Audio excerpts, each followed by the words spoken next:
Boa noite, meus irmãos. Que alegria e que privilégio é poder estar junto dos irmãos mais uma vez para compartilhar a palavra do Senhor. Sempre motivo de muita gratidão e temor estar à frente da igreja para compartilhar a mensagem, ainda mais quando a mensagem já falou ao nosso coração e provocou em nós certa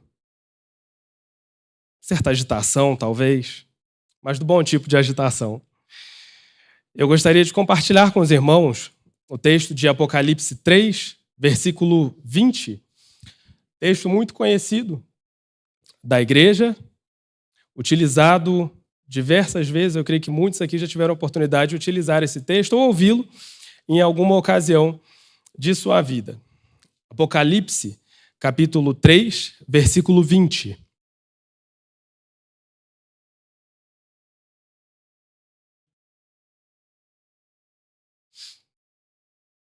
E título dessa mensagem é Tem gente em casa?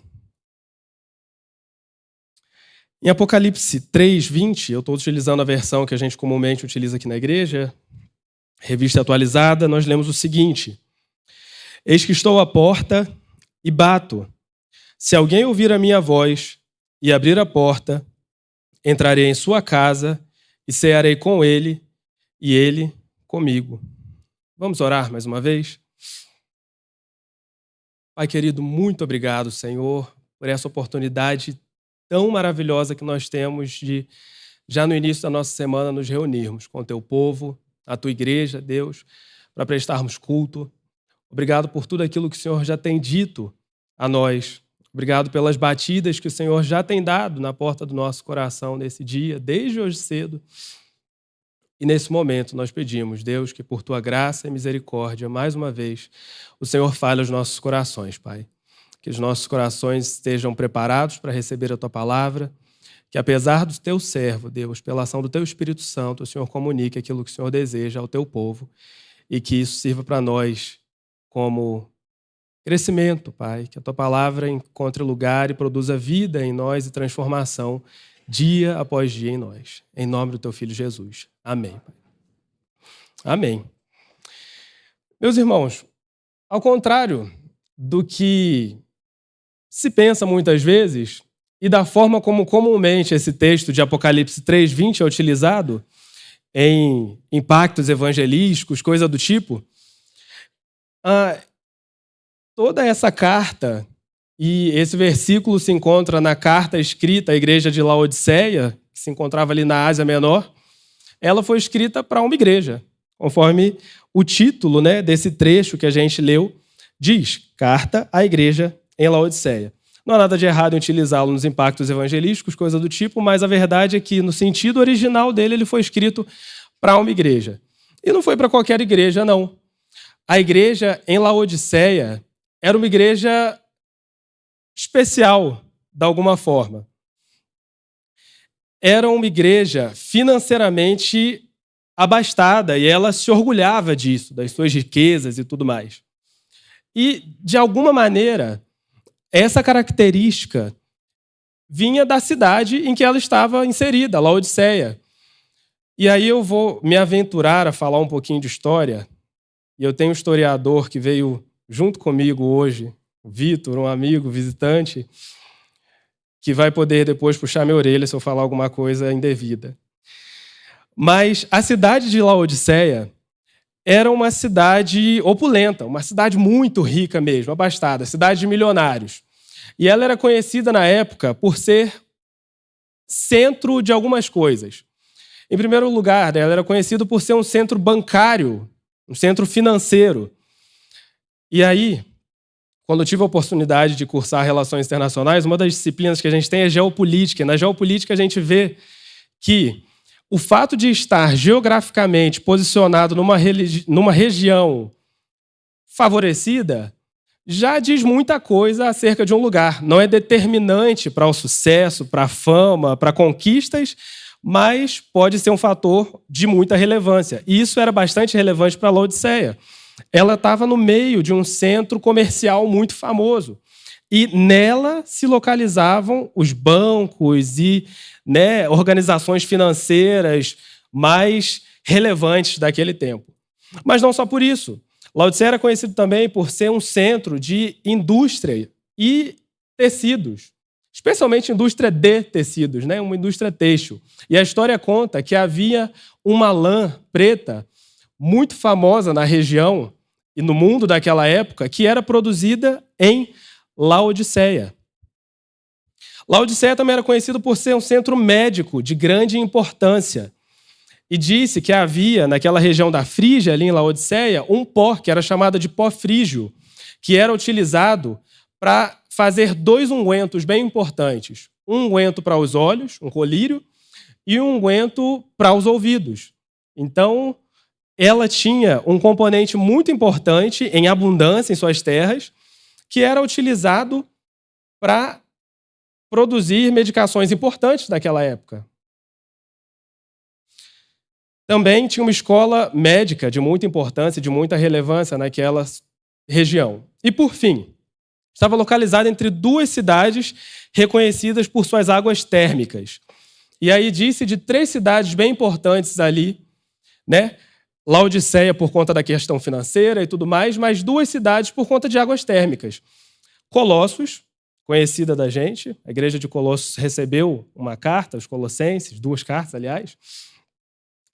E as águas frias de Colossos eram conhecidas por bastante benefício. Eu me aventurei em pesquisar um pouquinho sobre os benefícios da água fria.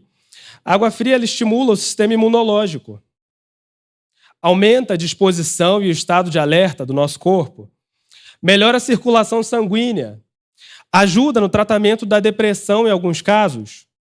Não substitui um tratamento terapêutico, um tratamento medicamentoso, mas pode ajudar. Acelera o metabolismo, então para as pessoas que estão em busca de perda de peso, coisa do tipo, um banhozinho gelado pode fazer parte da dica. Mas havia também uma cidade, além de Colossos, a cidade de Hierápolis, que estava ali perto, que era conhecida por suas águas termais, por suas águas quentes. E água quente também tem muitos benefícios. Água quente alivia problemas respiratórios, eu que o diga. Em dias em que a bronquite ou rinite está mais atacada, a gente está bem congestionado, um banho bem quente ajuda a gente a aliviar um pouco, respirar melhor.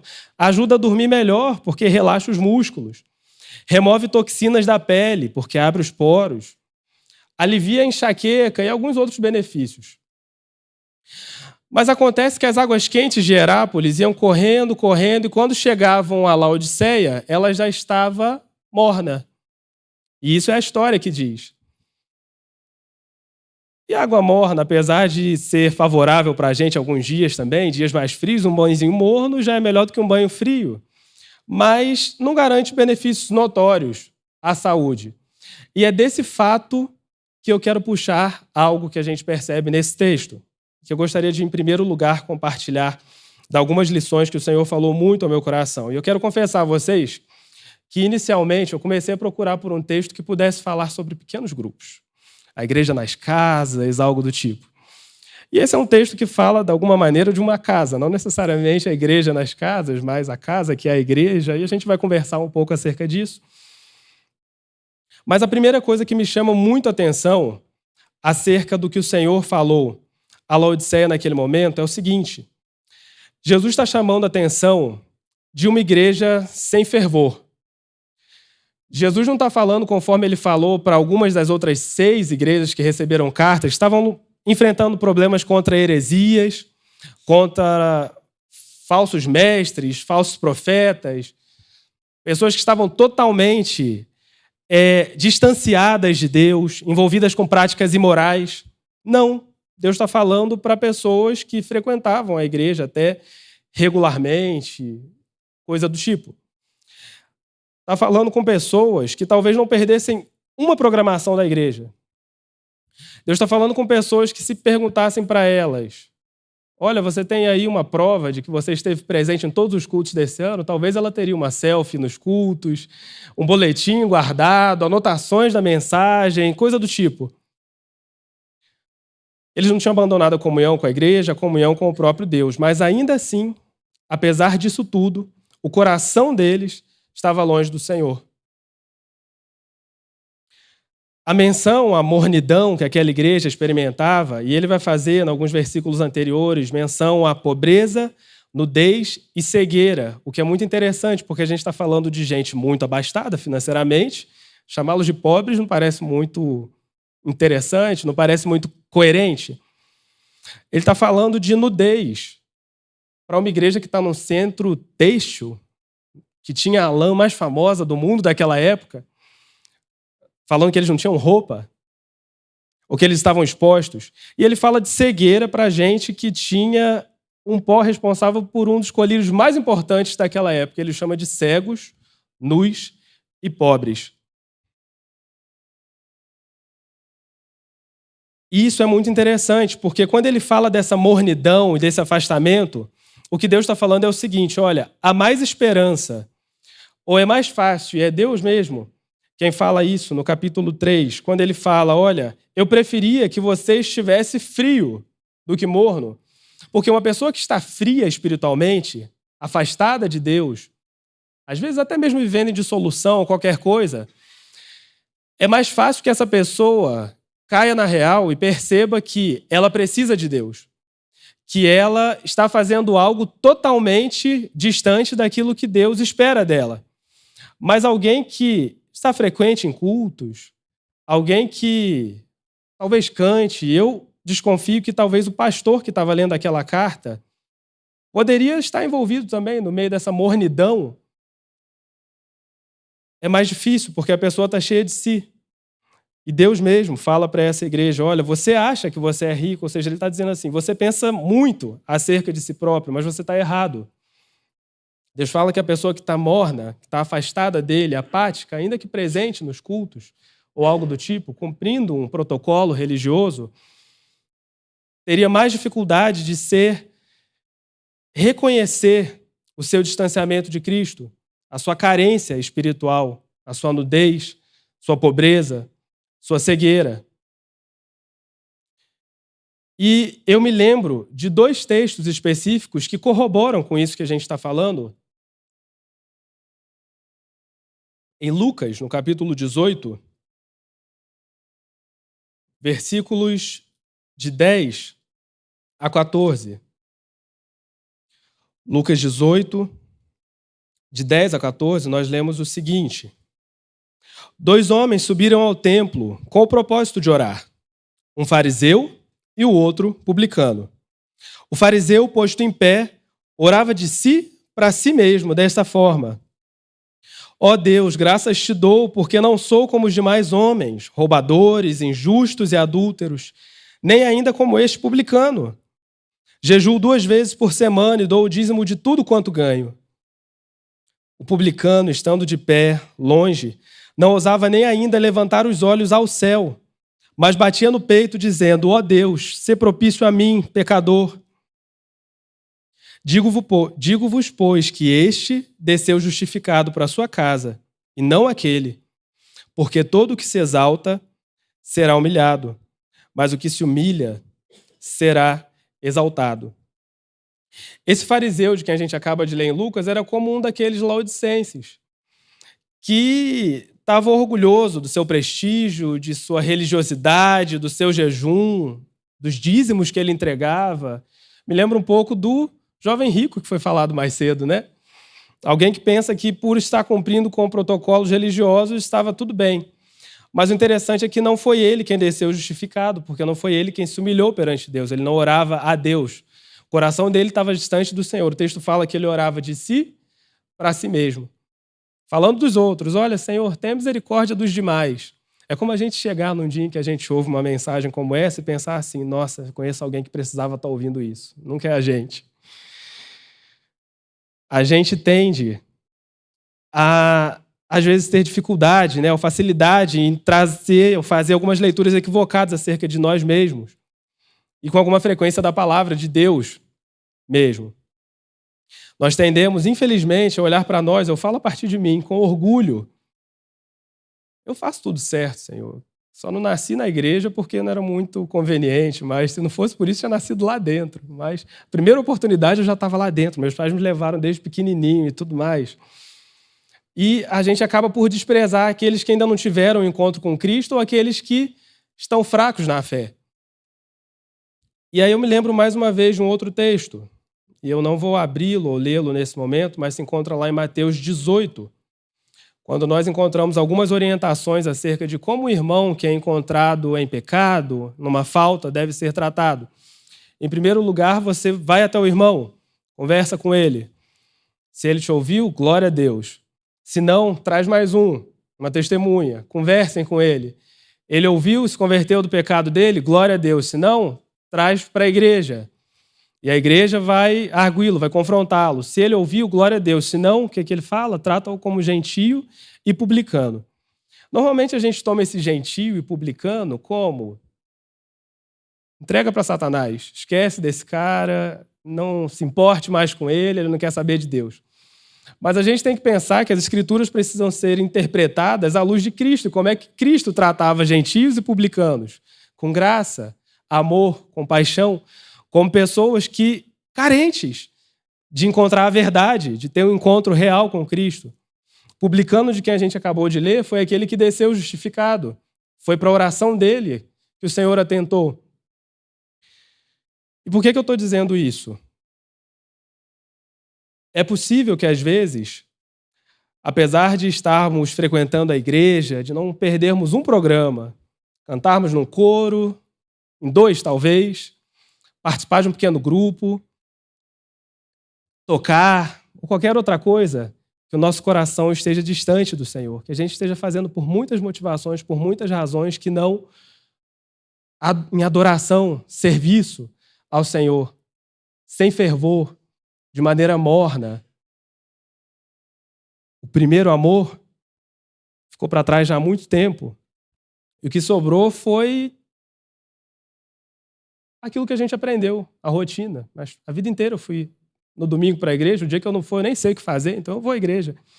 Mas o fervor, o coração pulsando por ouvir o que o Senhor tem a dizer, por louvá-lo, por experimentar conversão a cada dia, não no sentido da salvação, isso acontece uma vez só, mas de se afastar dos maus caminhos, de buscar mesmo viver de maneira digna ao chamado que nos alcançou. É possível que a gente se encontre dessa forma. Cristo falava a cristãos. Cristo falava à igreja dele. As pessoas ouviram essa carta, não foi nas ruas, fora de um culto, foi num culto como esse aqui, que elas tiveram esse puxão de orelha, né? Mas o que a gente percebe na sequência é o seguinte: se a leitura que os laodicenses faziam deles mesmos era tão boa, a gente percebe que a opinião de Deus acerca deles era diferente. Seus muitos bens, a presunção deles não significavam nada para Deus. Muito pelo contrário, fazia com que o Senhor se envergonhasse. E aí, se utilizando de uma sensação humana para descrever, ficasse enjoado deles. Se eles não mudassem o rumo deles, como resultado, eles seriam vomitados. É o que Deus fala. O que traz algo interessante para eles, porque só pode ser vomitado algo que já esteve dentro. Então, mais uma vez, a gente entende, olha, Deus está falando para pessoas que ele mesmo reconhece que são deles, fazem parte do povo dele, são seus filhos. Estavam ali dentro. Eles eram de Deus, mas a apatia deles incomodava Deus de maneira muito grande. E é então que o maravilhoso conselheiro, de quem a gente vê lá em Isaías 9, entra em ação. E ele não entra de maneira agressiva, chutando a porta ou qualquer coisa do tipo. Ele entra aconselhando, porque ele é um maravilhoso conselheiro. E é exatamente isso que ele fala. Olha, aconselho-te, no versículo 18, que de mim compres ouro refinado pelo fogo para te enriqueceres, vestiduras brancas para te vestires, a fim de que não seja manifesta a vergonha da tua nudez, e colírio para ungirem os olhos, a fim de que vejas. As bênçãos e bênçãos espirituais, produtos espirituais que Cristo apresenta àquela igreja, não se compram com nenhum ouro dessa terra. Não importa quão rica fosse aquela igreja, eles não podiam conquistar aquilo que só Cristo podia dar por graça. Alguém de quem eles estavam bem afastados. Então eles não conseguiriam conquistar ou alcançar se não fosse por ele próprio. Pela graça de Cristo, e mais uma vez eu vou a Isaías para falar acerca disso, que a gente tem acesso a elas. Isaías 55, nos versículos 1 e 2 de Isaías 55. Nós lemos o seguinte: Ah, todos vós os que tendes sede, vinde às águas, e vós os que não tendes dinheiro, vinde, comprai e comei. Sim, vinde, comprai, sem dinheiro e sem preço, vinho e leite. Por que gastais o dinheiro naquilo que não é pão, e o vosso suor naquilo que não satisfaz? Ouvi-me atentamente, comei o que é bom, e vos deleitareis com finos manjares. O que maravilhoso o conselheiro faz, com graça extrema. Ele fala, olha, não é com dinheiro, não é com nada que vocês possam me oferecer, mas é pelo que eu já fiz por vocês, que vocês podem vir até mim e encontrar tudo aquilo que vocês têm buscado em outros lugares, nas riquezas, na medicina ou qualquer outra coisa. E pelo amor que Deus tem por nós, e que Deus tinha por aquela igreja, ele convida aquela igreja de Laodiceia a uma conversão genuína. Antes de executar o juízo que ele tinha falado, olha, eu vou colocar vocês para fora. Eu estou extremamente incomodado com vocês. Cristo demonstra misericórdia e um convite para que eles abandonassem essa mornidão espiritual, para que eles abandonassem essa religiosidade aparente. Um convite que se estende a nós hoje também. E é algo interessante porque Cristo não só convida aquelas pessoas à mesa, venham até minha mesa, mas ele se coloca à disposição para ir até a mesa deles. Cristo, gracioso como é, sempre se coloca à disposição. Um cavalheiro, para vir ao nosso encontro, e ele fala, olha, eu estou batendo na sua porta, conforme nós lemos. E se você abrir a sua porta, eu entrarei e eu cearei com você e você comigo. O Cristo que nos convida à mesa também fala, olha, eu quero estar na sua mesa, eu quero estar na sua casa. Isso me faz lembrar de Zaqueu também. Cristo vira para ele e fala assim, Zaqueu, desce daí. Eu sei que você quer estar comigo, eu quero muito mais. O texto que nós lemos no início de Gênesis fala que o Senhor desce, sabendo de todas as coisas, para caminhar entre homem e mulher, querendo ter um encontro com eles, conversar com eles, sabendo o que eles já tinham feito. Mas ele vem até nós. Isso não era privilégio de Adão e Eva, não foi privilégio só de Zaqueu, nem da igreja de Laodiceia que recebeu essa carta, é um privilégio nosso. O Senhor vem até nós, ele deseja que a gente abra a porta do nosso coração, cristãos ou não, para que nós possamos nos encontrar com ele e ter comunhão plena, íntima, verdadeira, diária com ele. Por fim, depois de apresentar esse cenário caótico em que a igreja de Laodiceia, que inicialmente pensava muito de si, e o juízo que estava próximo de ser consumado contra eles,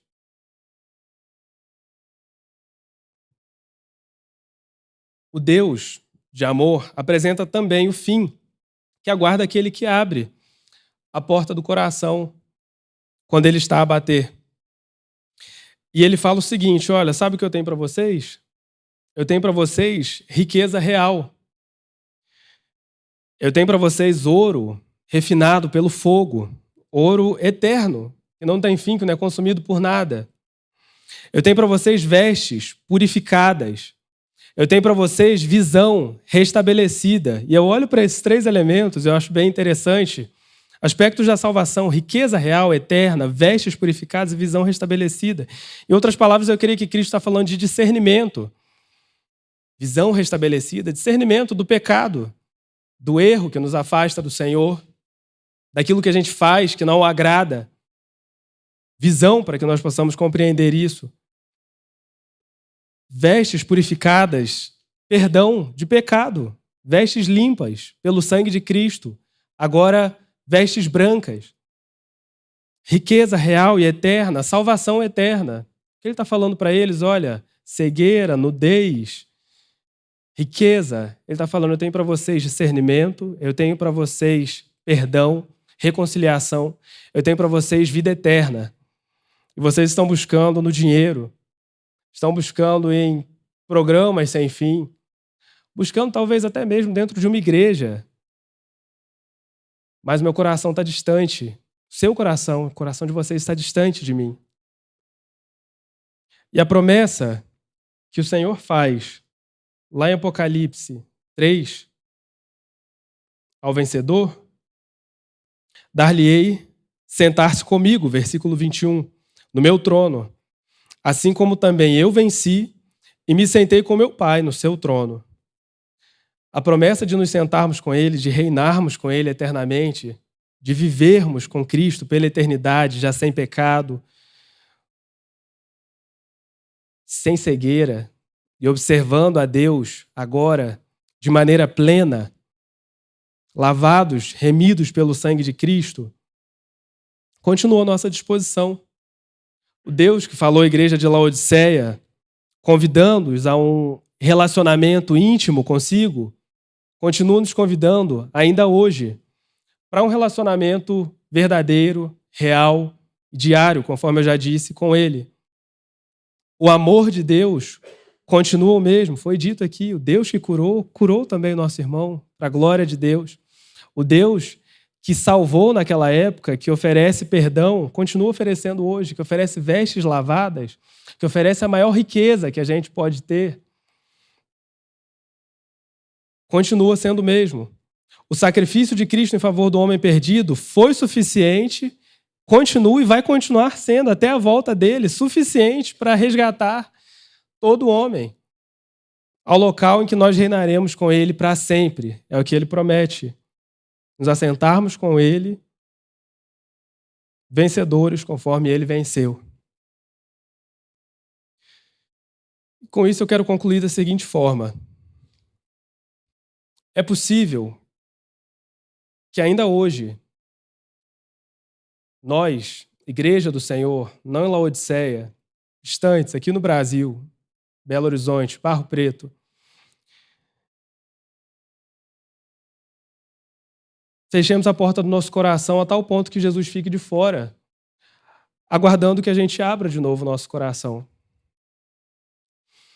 E se já faz tempo que eu, ou qualquer um de nós, não ouve a voz de Deus com tanta clareza, conforme a gente já ouviu um dia, pode ser que ele esteja do lado de fora do nosso coração hoje. E eu me coloco como primeiro aqui. E eu rogo a Deus todos os dias, em casa, nós conversarmos acerca disso. Senhor, tem misericórdia de nós, nos livra da mornidão, nos livra de pensarmos de nós mais do que nós somos, nos livra da satisfação com um balde de água quente num domingo, para baldes ou galões de água fria, morna durante a semana. Tem misericórdia de nós. E aqui, quando a gente fala de deixar Cristo de fora do coração, a gente não está falando de perda de salvação, de forma alguma, mas de extinguir o Espírito Santo, de não ouvir a voz de Deus, deixá-lo de fora e deixar que a nossa voz ou outras vozes, mídia, influenciadores, qualquer outra coisa, tomem o lugar que pertence a Ele no nosso coração. Falem mais alto do que a voz do Senhor ao nosso coração. Quais batidas de Deus nós temos deixado de ouvir, ignorado ou desconsiderado? Conforme o tema dessa mensagem, né? Tem gente em casa, quando Cristo bate a porta do nosso coração. E só essa noite, conforme eu falei, eu já consigo ouvir muitas batidas de Deus. Os textos que nós lemos, os cânticos entoados. E graças a Deus é tão interessante perceber a conexão que há até mesmo entre as inspirações musicais, naquilo que o Senhor já vinha falando ao coração, batidas do Senhor ao nosso coração. A exposição da palavra, talvez. Um acidente, uma doença, talvez, nossa ou de um ente querido. Quais batidas nós temos negligenciado, nós temos deixado de ouvir? Oportunidades que nós temos perdido de buscar a Deus enquanto se pode achar, de estar na presença do Senhor. Temos nos contentado com viver morno, com águas mornas. Agora, uma mensagem maravilhosa é a seguinte: Deus está sempre à disposição, ele continua batendo para novos começos em nossas vidas. Em 2 Coríntios 5,17, nós lemos, olha, se alguém está em Cristo, é nova criatura. As coisas antigas já passaram, eis que se fizeram novas. A qualquer momento, o Senhor pode fazer novas as coisas na nossa vida. Não importa quando eu fui convertido, não importa se eu ainda não tomei essa decisão até hoje, não importa se eu penso até hoje que tomei essa decisão, mas sou mais convencido do que convertido realmente. Há sempre tempo para um novo começo, para que em Cristo todas as coisas sejam feitas novas na nossa vida. Por fim, eu não posso perder a oportunidade. E, normalmente, quando o pastor Tarcísio convida um de nós auxiliares para compartilhar a palavra, ele sugere que a gente fale do ministério em que a gente está cuidando, né? E é por isso que eu fui atrás de um texto para falar de pequenos grupos, para falar de igreja nas casas. Mas enquanto eu li alguns textos e li esse texto, eu me senti muito incomodado, pensando que não adianta nós termos muitos pequenos grupos na nossa igreja, não adianta nós termos casas cheias de pessoas, se essa casa aqui, em que ele deseja habitar em primeiro lugar, está vazia, ou está morna, ou está distante dele. Nós vamos ter muitos pequenos grupos, sim, vamos ter pequenos grupos cheios, talvez multiplicando para valer. Mas será que a gente vai estar discipulando, disseminando, multiplicando e agregando pessoas saudáveis, pessoas fervorosas que buscam ao Senhor de todo o coração? Nessa última semana, ouvindo um outro pastor, ele estava compartilhando numa reunião, dizendo de um avivamento que uma igreja experimentou alguns anos atrás, no estado de Louisiana, nos Estados Unidos. E foi algo tremendo. Ele falou que ele lembrava de Atos, quando 3.000 pessoas eram acrescentadas à igreja num dia só e coisa do tipo. Mas ele falou que, apesar desse avivamento pontual e aparente, em pouco tempo, boa parte dessas pessoas estavam apáticas, afastadas, algumas já não estavam mais congregando, estavam mornas. E ele percebeu o seguinte: olha, a gente orou por um avivamento, a gente orou para que o Senhor fizesse algo, o Senhor é fiel a Ele mesmo, ao propósito dEle, Ele nos ouviu e Ele trouxe esse avivamento, mas a gente não preparou as bases. A gente não pensou qual é a igreja que essas pessoas que estão se convertendo, sendo resgatadas, né, tendo uma reconciliação com Deus, vão encontrar. E essas pessoas chegaram e não encontraram vida, encontraram algo morno, encontraram apatia. E apatia por apatia, elas decidiram continuar na vida que levavam antes. Eu peço ao Senhor, eu sei que Barro Preto é uma igreja maravilhosa, é uma igreja que ama e teme ao Senhor, mas ainda assim precisa ser uma igreja vigilante todos os dias para que a gente não caia nessa mornidão. Eu peço ao Senhor que os nossos pequenos grupos venham a ser cheios de pessoas que amam ao Senhor, que têm o coração fervendo pelo Senhor, que querem viver o Evangelho além de um domingo, ou de um culto de quinta-feira, de oração, mas que durante sua semana, enquanto se encontram nas casas, enquanto estão no trabalho, enquanto conversam com seus vizinhos, continuam com o coração fervendo pelo Senhor, da mesma forma como quando ouviram a palavra dele no domingo, cantaram louvores a ele no domingo, ouviram uma exposição bíblica, todos os dias. Isso vai fazer diferença nas nossas vidas, isso vai fazer diferença na nossa igreja, vai fazer diferença nos nossos pequenos grupos. Eu rogo a Deus que os nossos pequenos grupos sejam cheios de crentes que amam ao Senhor. E aí sim, nós vamos poder experimentar pequenos grupos sadios, saudáveis, irmãos que oram uns pelos outros, que cuidam uns dos outros, que integram, que estreitam relacionamentos, que crescem no conhecimento de Deus, que exortam, chamam a atenção em amor uns dos outros quando necessários, mas porque estão próximos de Cristo, porque o coração deles está cheio de Cristo. Aí vai fazer sentido participar de um pequeno grupo. Aí eu vou voltar aqui, e sempre vou fazer esse convite, né, com muita alegria, pedindo ao Senhor, Senhor, enche nossas casas, enche os nossos pequenos grupos, enche a nossa igreja, enche os nossos coros, enche o ministério diaconal, os acolhedores e qualquer outro ministério dessa igreja, de pessoas que, além de abraçar, de acolher, de visitar, de pregar, de fazer qualquer coisa, façam no nome do Senhor. Façam por amor ao Senhor, façam por amor a vidas, façam porque os seus corações estão, e os nossos corações estão próximos do Senhor.